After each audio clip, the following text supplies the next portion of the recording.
All right, next up is the Sugar Bowl between number 2 Washington and number 3 Texas, which is at 8:45 p.m. Eastern time, a late one on ESPN, obviously on the same day, Monday, January 1st, New Year's Day. So Dalton, obviously Washington with a high-flying offense. This is kind of an offensive game, whereas the Rose Bowl is more of a defensive slugfest between Michigan and Alabama. This one should be a lot more high-scoring. Washington led by Michael Penix Jr., that elite group of receivers, elite play callers as well, and Kalen DeBoer, and offensive coordinator Ryan Grubb. Great offensive line, really underrated running game too with Dylan Johnson. That offense is almost impossible to stop, man. So what are you looking forward to seeing when Washington has the ball, and maybe how Texas defense can try to at least slow it down? I think we should have learned our lesson by now, for as much kind of even disrespect that Washington got late in the year, that look, any Washington game is about Penix and the weapons. Yep. Odunze, McMillan, Polk, and you mentioned Dylan Johnson giving him the balance, came through big time in the second half of the year. But any Washington game, I don't care who they're playing, is immediately about Michael Penix first and foremost. And the question I have is, Texas even capable of covering Washington, of stopping this? Okay, so I'm going with the split route again, like they did with McCarthy. It's a hard split on Texas coverage grades. Okay. I've got six games where they were very good, 78 plus coverage grade in all of them. Here's your list of quarterbacks: JT Daniels for Rice, Keaton Slovis for BYU, Alan Bowman for Oklahoma State, who's actually the best one, and then you had backups playing for Wyoming, Baylor, and Texas Tech. Fantastic coverage in all of those games, and against those six guys, understandable. JT Daniels is a 5-star recruit, Dalton, lest you forget. He's played at 9 schools, somewhere between 9 and 12 schools. So I think he's been at more schools than he had stars. Yeah, anyway. he was the quick fun fact. He was the number 3 quarterback coming out of high school behind Trevor Lawrence and Justin Fields. So it was pretty insane seeing where he I think he actually just retired from football actually recently too. So it's pretty funny. It's a wide range up there at the top, isn't it? You just the stars, man. The stars lie. But then I've got the 7 games. The other 7 games. There's no middle ground here, where their coverage grade is 61 or below, which is not good. All right. Jalen Milroe, Dylan Gabriel, Jason Bean, who's probably better than any of those other 6 quarterbacks I mentioned, Rocco Becht, one of the best freshman quarterbacks in the country, Will Howard, who tore him to shreds in the second half, Donovan Smith for Houston, and Josh Hoover for TCU. There's a hard split, and just about every guy on that second list is better than all the guys on the first list. So and Michael Penix is probably better than every single guy I just mentioned. Yeah. I'm not actually sure if Texas is even capable of covering this team.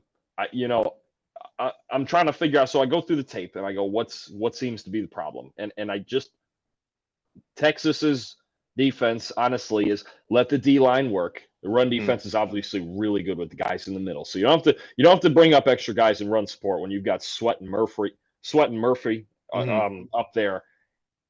You look on the back end and you just see, especially they run the 4th highest percent of quarters in the Power 5. So they sit back. They're not trying to give up big plays. And there's too many times where they do anyway. It can be miscommunication on the back end. There are concepts that you can isolate one-on-ones. Like Texas's secondary, at times they work well together, but it's not like wicked talented. It's kind of why they went and got Andrew Makuba in the portal now, right, from Clemson. They need more talent, but you're obviously not going to get it in this game. You got a team that runs a huge percent of quarters, but Michael Penix against quarters has a 90.5 passing grade. And the one turnover-worthy play was actually the right throw that he just missed, right? Washington as a whole, 6th best offense. You get extra guys out of the box. You can run the ball. You can still create, even in cover 4, one-on-one matchups for big-time receivers. Or I think a big element to this game could be Jalen McMillan in the screen game. We saw him healthy against Oregon, what he could do on shorter routes and in the screen game after the catch. I think Texas, I wonder if they need to do something just different in general. Because if you sit back in quarters and you just send 4, even with Sweat and Murphy and Alfred Collins, the third name on the inside there, that doesn't get enough credit. Look, Texas, they have the best interior pass rush in the country. And that's a big help for a guy in Penix that wants to hold the ball, but wants to hold the ball in the pocket. He doesn't move much, right? but they don't blitz at a high rate. They don't play a lot of man coverage at a super high rate, even though you could argue they're better at that than zone. But Penix beats man too, because look at his receivers. Just throw a back shoulder to Odunze any play, and it'll work. I don't know what it is they may come out with different, but I think if they play defense the same way they have all year, I don't see any, like, other than the interior pass rush and even the interior with the run game causing Washington some problems, because their offensive line isn't the most, like, aggressive unit. Yeah. You know, it's Sweat and Murphy. Look, they're going to be hard to block for anybody. It's the best group of defensive tackles in the country. But on the back end, it feels like if they just send 4 all day, they either have to start blitzing more or take their chances in press man, or both, or Penix is just going to sit back there and pick them apart, and they're going to be on their way to 40 points. I mean, it's been proven when Texas plays good quarterbacks, they don't cover particularly well. Mm-hmm. And especially, you know, Penix doesn't move much. But to me, when I watch Texas too, they have problems late in the play. If the quarterback does start moving, we've seen Penix here and there make plays. There's a big touchdown against USC. Here and there, he can do some things on the move, but he's moving to throw, and that might be a bigger problem for Texas, because they just kind of lose. They don't have, like, the best feel for spacing when they're in all that zone coverage, and they lose track of guys late in the play. They either need to speed Penix up or go man-to-man, or both. Or if they take the same approach, they're just going to need Sweat and Murphy to take the game over. Yeah. But I think there's a lot of issues here just in the drop back game. And there's issues when you play Washington. Anybody's going to have issues against these guys, right? It's a big problem here, I think, for Texas secondary, because for all the games, we've seen 7 games now where they've played decent passing games, and there really haven't been great results despite the winning. Penix is problem number 1, and that's no different for Texas. Yeah, absolutely. And I think, listen, I like Dylan Johnson a lot. I think he's a really underrated back, and I think he's, you know, a big part of that offense. I don't know if he's going to be much of a factor in this game, partly because I think there is a big strength on weakness aspect of it, of Washington and their group of receivers and Penix against Texas' secondary. And the other part is, I think Texas's run defense is elite, man. And we have T'Vondre Sweat, who's been one of, if not the best D tackle in the country this year. I believe still the highest graded D tackle in the country. Byron Murphy's right up there as well. And then on the interior of Washington's offensive line, Parker Brailsford, their center, has really graded out really well. He's been one of the best centers in college football. He has an 80.3 run blocking grade. The other 4 starters on Washington's offensive line are 60 or below in run blocking grade. So it's not really a dominant run blocking unit. So I think Texas could really just shut down Washington's run game, And also, I think on the other side too, I think Sweat, obviously I mentioned before, Parker Brailsford, their center, is a stud, but their guards, Julius Buelow and Nate Kalepo, they're both sub 65 grades this year overall. So I think that's an issue as well. So I think the interior could be a problem if Parker Brailsford obviously is blocking one of T'Vondre or Byron Murphy. The other one's going to have an advantageous matchup against one of those guards. So I think that could play a part in this game too. But you mentioned, man, Washington, let's just put it simply, they have the best passing game in college football right now. They do. Michael Penix Jr. for the 2nd straight year led the Power 5 in passing yards. He led the nation in passing yards this year with 4,222. They have the highest graded receiving core in the nation, 88.3 receiving grade this year, highest in the country, led by projected top 10 pick Rome Odunze, 2 guys who probably be day 2 picks in Jalen McMillan and Jalen Polk. The Huskies on passing plays, their grade is a 91.4. That's the highest in the country. And then also, like I said, Kalen DeBoer, one of the best offensive minds in the sport at head coach. Ryan Grubb, their offensive coordinator, will probably get a head coaching job soon, maybe in a couple of years or so. He's the offensive coordinator too. He's been a terrific job as well. So, and Washington, pass blocking wise, has been around 5th or 6th in the country. Now, I think the way for Texas to cause some problems, for Washington's offense in this game, is take away clean pockets from Michael Penix Jr., because he is not a very mobile quarterback at all. In fact, I think he only has like 30 or 40 rushing yards total all season. That's taking away sacks as well. And he does a great job not taking sacks. So I don't really think it'll be him taking sacks like it is for Jalen Murrow, but I think it's just take away his clean pockets and make him get outside the pocket if you can, because he's completed outside of the pocket this year. He's completed 47% of his passes. That is 84th among FBS quarterbacks. also completed about 59% of his passes against the blitz, which is tied for 53rd in the country. Texas right now has the 12th best pass rushing grade in college football. I think a big part of that will be, again, the interior, which is helpful because if you get interior pressure on Penix, he kind of, dances around a little bit and kind of gets happy feet in the pocket and makes inaccurate throws because of it. So I think T'Vondre Sweat and Byron Murphy are the key in this game for Texas. But the problem with Texas as well, they don't really blitz at all. They have the 73rd highest blitz rate in college football, right around 35%. So that's got to change, I think. I think they have to send a little bit of pressure at Penix because if he could just sit back there with time and find his receivers against a vulnerable secondary, like you mentioned, that's a problem, and I don't think Texas has any chance. But I think the way for them to cause Washington problems in this game is to get Michael Penix Jr. off his back foot, outside the pocket, because that's where he struggles, not inside the pocket. When he has clean pockets, man, it's game over, basically, no matter what.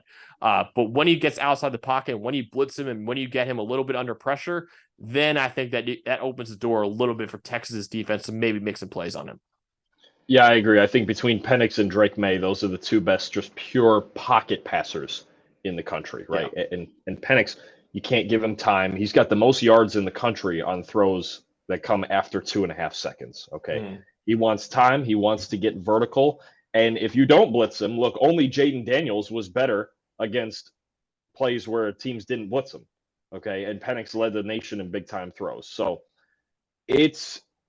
there are two ways they can go about it.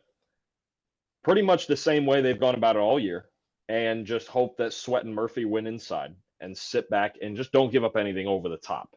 The problem is there are several games where they gave up stuff over the top anyway. So if Sweat and Murphy, it sounds funky, but normally a blitz is thought of as the gamble, and that's not the case here. The other thing is they could turn it all around and they could start just running more cover one and just start blitzing and make him get rid of the ball. For as weird as it is, so we had Jalen Milroe earlier who wants to hold the ball forever to do who knows what with it at any moment. Penix wants to hold the ball to let his receivers get downfield. He's a vertical passer, right? And at times when they've had to go quicker and teams have blitzed them, even when they played, say, in Arizona State, who blitzed them, I believe, more than anybody, they have had problems. Like their offense just it's not designed to get the ball out quick. The other thing with Sweat and Murphy is, look, Penix is the best play action passer in Power 5 this year. I believe he's only behind Caden Salter for Liberty. The run game, like early downs in this game for Washington is going to be big. If they can find that run game or maybe find the play action, or maybe, honestly, it could be a pass to set up the run game. Maybe you come out, get under center first play, and you go action shot first play. Make them respect you like that. If you find some way to lighten the box, right? Because Texas they've got this, this run stopping 5-man front, including these defensive tackles we talk about, that it's darn near impossible to run on for anybody. And Washington at time, it comes and goes, right? I wonder if Washington just says, you know what, we feel like we got it. Let's action shot first play, or come out and throw the ball like the first 10 plays, something like the whole first drive, right? Because I think it's just a very clear advantage that they have from what we've seen. Their passing game versus Texas's back end, especially vertically. When I tell you Texas, especially even when they're in quarters, and you would think, oh, they're sitting in quarters all the time. They don't give up big plays. They still do. And it's just they lose matchups sometimes when they're trying to communicate that. They lose kind of their awareness of spacing at times on the second levels. These are all throws that we've seen Penix make all the time. Deep posts when they get matched up on the outside quarter, hard dig routes over the middle behind linebackers, comeback routes when guys are isolated outside. Penix has made all these throws all year. So I just wonder if Texas does something schematically, like substantially different, to A, change up the look, and B, just tilt their defense to things that Penix doesn't play very well against. Because otherwise you're just this thing of just hoping Murphy and Sweat win. That's a gamble, man. Because you said at that point, if they run the same defense they've run all year, you sit there and you go, if those guys don't win, where do we go? Do we just have to win Do we have to win 50-49? Like what I I'm curious to see how Texas mixes this up because I think this game is much more about X's and O's than the first one. I really do. And I think for Texas, if they come out the same way or if they come out dramatically different or somewhere in between, I'm curious to see what their take is on dealing with Penix in this offense. And again, I mentioned how Washington's guards are not that great, but I do think Brailsford is enough to somewhat neutralize one of Murphy and Sweat. So I think that's an issue too. So it's not like you can just take advantage of a bad interior. Because the center, like I said, Brailsford has been one of the best centers in college football this year at both run blocking and pass protection. And what it can be about, Max, is always, you always talk about like edge defenders, right? And can you slide one way? Can you double team like in the Bama game? Like it's going to be Turner and Braswell on the edges. It's easier to double team these interior guys, right? Like when you hear about guys like Aaron Donald or Quinnen Williams, they get doubled 90% of the time, right? Right. It's easier to do that. And sometimes the key to that now, maybe for Texas, is going to be, can any of the edge guys win? Because they're going to have the one-on-ones. Yeah. They're going to have it. If you can start to get an outside threat, then you have to go, oh man, we can't just double Sweat every play. Even though it feels like you have to, there's an element where they're going to need their whole defensive line to play well. Yeah, absolutely. Yeah, you look at Barron Sorrell, they're one of their edge defenders, 69.6 pass rushing grade this year. The other one, Ethan Burke, 62.1 pass rushing grade this year. So guys that aren't really great pass rushers, they're both pretty good run defenders, but pass rushers just not there. So, and you look at Washington's offensive line. I mean, the strength, obviously, Parker Brailsford, we mentioned multiple times now. He's the star of that offensive line. But Troy Faltonu, man, a lot of people are high on him for the NFL draft as well. Probably he right now plays tackle for them, but he's probably to kick inside a guard long term. But he has a 73.3 grade this year. It's pretty solid. Roger Rosengarten, the other tackle, has a 73.6 grade this year as well. Both of them elite in pass protection. They the reason why their grades are in the low 70s is because neither of them are very good run blockers right now, but both are 85 plus pass blocking grades this year. So that's an issue. I don't know if Texas edge defenders will be able to create pressure around the outside. So that's why I think even though Texas does not blitz that often, they might have to do it in this game to just take some pressure off of their secondary, man. Because if you have your secondary guarding McMillan, Odunze, and Polk, all three of them really good route runners, all three of them can make some plays. I just don't know if that's and you got Michael Penix Jr. throwing them the football, who's been one of the best quarterbacks in the country all year, runner up for the Heisman Trophy. That's when you're in problems. So I think Texas needs to win this defensively, has to win with their front seven, because I just don't think their back five can hold up against Michael Penix Jr. and the best receiving core in college football. Let's go to the other side of the ball now. So obviously Washington most likely going to put up some points in this game, but on the other side of the ball, Texas has an opportunity to kind of do the same thing, Dalton. What are you looking forward to seeing when the Longhorns have the football? I wanted to dig in deeper on the adjustments that Texas made once Jonathan Brooks got hurt. And what you're finding really is the fundamental basis of Texas's offense is making Quinn Ewers' life easier. Yeah. Okay.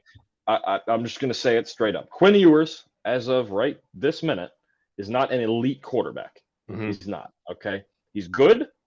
At times he's very good. He runs hot and cold. But this offense is about making his life easier. And what's happened since Jonathan Brooks got hurt, when there were times when Brooks was the engine, right? It was like, when in doubt, hand it to him, and he's going to do something magical. All right, well, that's gone. Not that C.J. Baxter and Jaden Blue haven't been good, but it's not quite Jonathan Brooks, okay?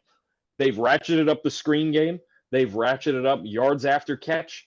And, through after week 11, one of the lowest average depth of targets in the country, Texas has. They're working horizontally. They don't have a great run blocking crew either, okay? Everything on the outside, this is college offense now, is an extension of the run game. Their last 3 games, they ran the second most screens in the country, second in the country in yards after catch, I believe both behind Oregon. And their running backs for the year lead the Power 5 in receiving grade and yards on screens, okay? This is what they do. Everything's horizontal, and I know the big memory of the year is Quinn Ewers throwing moon balls against Bama. That's not actually how this offense works consistently, right? Ewers only has 13 big-time throws this year. and three of those 13 were in the Bama game. He's only got 10 since. So the more that they have to lean on Ewers, there's like that. Well, I guess it doesn't apply now because he just got benched, but there was that let Russ cook thing or let whoever cook. It's actually, if you're a defense playing Texas, it's make Ewers cook, make him get in the kitchen. Mm-hmm. Make him do it. Get him behind the chains somehow. But Texas is so good in the screen game, getting horizontal. They have a million guys who can work after the catch. Worthy, Mitchell, Whittington, Sanders, Baxter, Blue, Keelan Robinson. They had Brooks before. Just so many good athletes that they've decided essentially to just play basketball with, right? Yeah. Start with the screen thing. Look, Texas, they forced the 5th most missed tackles on screens. They're second in the country in explosive plays on screens, okay? Washington, 35th in cover grade, and they have the most missed tackles in the country this year on screen passes. Look, they've had to see it, and they've struggled against it, right? Oregon, USC, so a lot of these Pac-12 offenses, yeah, that's the way it works, and it's not been great. It's tough, right? The other thing for me is the RPO game, right? And Quinn Ewers is a lot better in play action than non-play action, but I want to get into the RPO stuff specifically. Texas runs RPOs at a big time rate, I believe in the top 15. This is Sarkisian. This is what he's made this offense into, is everything is quick decisions, 2.2 seconds, somewhere in there. And it really, especially with kind of some struggles in run blocking, creates space, right? A lot of what Texas's run game is about is creating those lighter boxes and getting guys to freeze. And this is not what Washington wants to be dealing with, okay? When there's an RPO on, 115th in the country in run D grade, okay? And to really isolate this, there's 3 guys, okay, Max, that RPIs, 3 sets of guys, I should say, that RPOs stress out. One is edge defenders. Between the read option and bubbles and rocket motions and guys peeling and whatever the backs are doing, all that stuff, you're usually leaving a guy unblocked. Edge defenders. Washington edge defenders, when an RPO is on, 120th in run D grade. Okay. Wow. Second, level 2, linebackers. They got to freeze. Run, pass, fast flow, which way we going? Is there a slant coming behind me? All this stuff, okay? 88th in run D grade for their linebackers, okay? Safeties, all right? Same thing. Do we flash out to the screen? Do we roll with the back? Do we roll with this rocket motion coming behind? Which way do we go? Do we run support? These are all guys that get put in conflict. They're safeties, 107th in run D grade. They don't like, Washington has a big problem when they have to freeze and they have to wait and see which way the football's going. You feel me? It's hard. And Texas runs it very basic zone. Not a whole lot of, there's not like too much reading you can do up front because it's the same thing half the time. It's just zone run. Their safeties like to help. Like Washington, their secondary likes to help and run support, and they need it. And the problem is if they have to freeze and they can't just shoot up like missiles, like say they did against Oregon State, even though it was raining, they still kind of struggled for a stretch there. If it's not obvious run, they don't like to freeze and wait and react and do all that. And Texas is, honestly, their entire offense is based on that. They're not trying to get vertical. They're trying to put you in conflict and get yards after the catch. And I think the way they run their offense, Texas, is a big problem all the way around for Washington with the amount of RPO and the amount of, at times, misdirection is in it. Yeah. I was going to bring up the RPO thing too, man. I think that's going to be a big problem for them in this game. The other thing I think is going to be a big problem for Washington in this game is that Texas, okay, Jonathan Brooks is obviously out for the season with a torn ACL, but Texas could still have a sizable advantage on the ground in this game. In fact, every game this season, Texas has had at least 100 rushing yards in every single game, even in the 3 games without Jonathan Brooks. And as a team this year, Texas has forced 124 missed tackles on the ground, which is second among Power 5 schools. CJ Baxter and Jaden Blue have both done a pretty good job of forcing missed tackles, even though Jonathan Brooks was elite at it, obviously. But Baxter and Blue have both done a good job of breaking tackles in the run game. That could be an issue against Washington, who really has had a problem with tackling this year. Right now, Washington has missed 159 tackles on the season. That is the third most among Power 5 schools. And they've also allowed the 84th most yards after contact per attempt. So I think there's an opportunity here for CJ Baxter and Jaden Blue to break some tackles, make Washington play more guys in the box. And then if you do that, man, you got the speed of Xavier Worthy. You got a big play threat and A.D. Mitchell as well. Jatavion Sanders, one of the top tight ends in America. And Quinn Ewers, as we've seen before, has a rocket launcher, and he can get the balls to them deep downfield. Washington has actually a really good coverage unit. I believe they're right now 15th in coverage grade. But like you said, if you, all of a sudden you're making them creep up towards the line of scrimmage because they've just been getting gashed by the run game the whole game, that's a problem, man. And I think that could be a big problem for Washington in this game. And also, another thing I think Texas has to their advantage is they've got a really good offensive line, especially their tackles. Now, Braylon Trice is one of the best edge defenders in America. I believe he was our second edge defender on our All-American team. He led the nation in pressures. But Kelvin Banks Jr., sophomore left tackle, he's probably going to be one of the top tackles in next year's draft. Christian Jones, the right tackle, has also been an elite right tackle for them as well.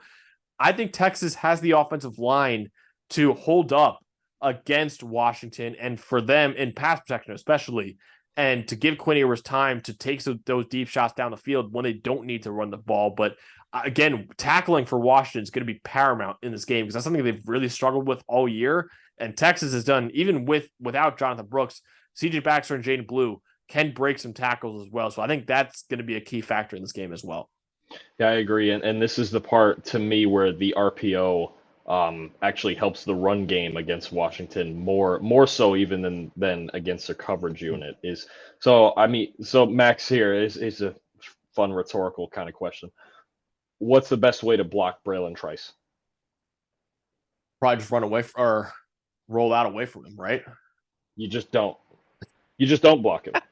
You literally, I mean, this is where Washington has problems is that you don't block him. You make him one of that edge guy in conflict that has to look at read option and RPO and some of those motions where he may have to peel and stuff. And you literally just have him on his heels standing there. I mean, we see this sometimes in the NFL too, even with guys like Micah Parsons and elite edge guys like that, where you just don't block him. Don't worry about it because you can't do it anyway, right? But this is where it matters when you're playing. Washington's defense very much freezes in situations like this, right? You create those light boxes with formation. You get the safeties out of there. You get them too high, and you have 6 in the box, and you start freezing guys with all of that. This is why it works. I don't even think it's a matter so much of like, oh, you can just dominate them. Like, I think the more I watched, it's not that they get bowled over like dominated up front by teams' offensive lines. They just get spaced out, like between formations, making it a 6-man box, and then just the way the schemes are with freezing, say, Trice or an edge guy in conflict, and then just having everybody just being it looks a lot of the time just like Washington is really unsure of who has the football. Yeah. You watch them against Oregon, you watch them against USC, just that half a step late is really what makes the difference. Because if edge guys are late, then they're in no man's land. If linebackers are late, then there's somebody on them on the second level. And if safeties are late, they're just lost. Yeah. Or if they're shooting out to the bubble when the ball's handed off, they're just gone. Right? It's the right offense to attack this Washington defense. It's formation, it's RPO, and it's all about spacing. And again, like a guy like Braylon Trice, who may also be their best run defender, you just don't block him. Don't bother. Yeah. Just let him be wrong.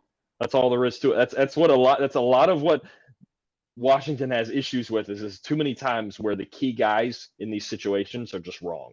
Yeah. Yeah, I think another key factor, I think one thing on Washington's defense I like in this game is that you mentioned how the backs and CJ Baxter and Jaden Blue have done a really good job in receiving for them over the last few weeks. Washington's linebackers are actually been really good at covering. Edifwan Ulofoshio has one of the highest coverage grades in the country at 91. Carson Bruner has a 90 coverage grade as well. Their other linebacker, I mean, they can take away that aspect for Texas in this game. So Washington, I do think Washington has a really good secondary, a really underrated secondary, I should say, that can, create problems for Quinn Ewers. But I think the way that Texas could punish them this game is with that RPO, getting them on their heels, and then also just taking advantage of the fact that Washington just really isn't a good tackling team right now. So I think that could be another key of this game. Ultimately, Dalton, who you picked, obviously, Alabama to win the Rose Bowl. Who will meet Alabama in the national championship game? Well, kind of the story of the season, right? And from the beginning all the way to the end, and even now is that Bama Texas game. It really, when you look at it, became the story of the entire college football season. And wouldn't it be fitting if we got a rematch and Saban was to take out his revenge on Sarkisian and all that? But I'm not going that route. Wow. Okay. I'm not. For as fitting as it would be, I've done this a couple of times this year where there have been a couple of times this year where I just refused to pick against Washington. I just couldn't do it with Penix. I think he's special. I really do. I should be a first round pick. If not the best pure pocket passer in the country. These weapons, these calls that Grubb has going, what they do in big moments, what Penix does in big, and even their defense. I've told you, it's not the best defense in the country by any means. Mm-hmm. We just went through a bunch of numbers on what they struggle with, and we've done it before. We've done it all year, and they've given up points in some games, but their defense shows up in big moments, doesn't it? Yeah. Ulofoshio and Trice and Jabbar Muhammad. I love him on the outside, and I think at the end of the day, there's so many of these big games that comes down to which quarterback do you trust more, and I just trust Penix more. If they do find the balance through that brick wall that is Texas's run defense, I think this is then it would get heavily in Washington's favor. I don't think they're going to run for a ton of yards, Washington, in this game. There are problems. There's legitimate problems on defense for both teams. I mean, Texas just isn't that great in coverage, straight up. And Washington kind of just isn't that great, but they show up when it matters. And I think it just feels to me like there's like Penix, if he gets beat by Bama or Michigan with a big time defense, maybe the two best defenses in the country, especially Bama, then I go, okay, no shame. Although I think they're one of the very few teams that could actually do something against Bama's secondary with all the weapons. But I think it's a shootout. I really don't. The more I watch the tape, I really don't like either team's defense in this game. I'm going to take Washington, high scoring game. Michael Penix has at least one more just special night in him. Washington 41, Texas 38. Okay. Interestingly enough, we actually saw this game last year in the Alamo Bowl with a lot of the same players, honestly. Both Quinn Ewers, Michael Penix Jr., and those group receivers for Washington. Washington won the Alamo Bowl 27-20. A little more low scoring than I thought it would be. I think it's going to be a little more high scoring in this one. I'm also going with Washington, man. I do think Washington's winning this game, and Texas right now is -4.5 against Washington. So Texas favored over Washington, and I still think Washington is going to pull off the quote-unquote upset and win this game. So it'll be a much more high-scoring affair, but I don't know how Texas secondary is going to be able to cover those receivers and take away Michael Penix Jr. in his arm. And again, you got to force him off his spot, but also Washington's offensive line is an elite pass protection unit, and Texas just doesn't blitz that much anyways. So unless Sweat and Murphy have the game of their lives, I don't know how Washington's offense is not putting up at least 30 points in this game. And on the other side of the ball, I think Washington's got the coverage unit to bother Quinn Ewers. And like you said, I just don't know if I trust Quinn Ewers all the way much. I definitely trust Michael Penix Jr. to show up in the big moments. Quinn Ewers, I don't know, man. I don't know. He did it against Alabama. Maybe if he has that kind of performance again, it'll be a shootout. But I don't know if I trust him all the way. I do think the run game will be a problem for Washington. But again, I think Washington's offense is going to be able to come out on top of this game 34-31. And like Michigan, the other team I picked, so I picked Michigan to win the Rose Bowl. Like Michigan, this will actually be the first ever national championship game for Washington, who has never made it in the BCS era. They made it to the playoff one year, but they lost, obviously got killed by Alabama in that semifinal. they're making it to the national championship game for the first ever time in program history. So Washington against Michigan is my national championship game. Washington against Alabama is Dalton's national championship game. Make sure you guys let us know in the comments what you think the national championship game will be, and let us know what you think is going to happen ultimately